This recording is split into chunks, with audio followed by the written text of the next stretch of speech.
Assalomu alaykum, avtomaslar obunachilari. Inshaalloh bizlar ishlar qizg'in ketyapti. O'zimizda spesial klientlarimiz uchun ajoyib skidkalar ochganmiz. Imminni shu palyorga keramkalarda. Nexia birimizda ham pokraskadan keyingi holati ideal qilib ishlarni sepib, tozalantirib, chiroyli qildik. Faqat bitta nima tushuntirildi. Yangi kraska bilan eski kraska farq qilmasligi uchun idealni qilib, proslov bo'lsa ham palyorga qilib o'tib beraylik. O'shanda maza qo'rasiz deb tushuntirdik. Mana rezultatni qaranglar mana. Palyorga qilingan joyi. Bunday ko'rinar ekan mana. Mana palyorga qilinmagan joy. Anchagina ko'rinib turibdi. Egasini ko'rib, ancha xursand bo'ldi. Chiroyli qilib palyorkalar qilib, idealni qilib beravering deyishgan uchun Xudo xohlasa chiroq tayyorlab berilyapti. Hozirda bizda skidka ketyapti palyorkaga.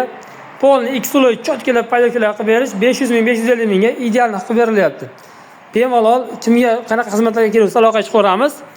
O'zimizda hamma xizmatlarimiz bor. Undan tashqari arendaga mashina, kunlikka, rentakarga mashinlarimiz bor. Undan tashqari xizmatlarimiz, pakaska, jestanki hamma xizmatlarimiz bor. Aloqa chiqib, telefon qilaveramiz, telefon nomerlarini qoldiramiz akalar. Xudo xolasa bu legendamizni ham rezultatni qo'yib boramiz. Kraskani ko'ryapsizlar qanaqa kuygan. Xarab bo'lyapti. Idealni qilib bitta qilib qo'yib beramiz. Egasi maza qilsin. Tomlar endi bo'lgan hozir chiroyli qilib bitta tozalab mo'kana qilib beriladi, xudo xolasa.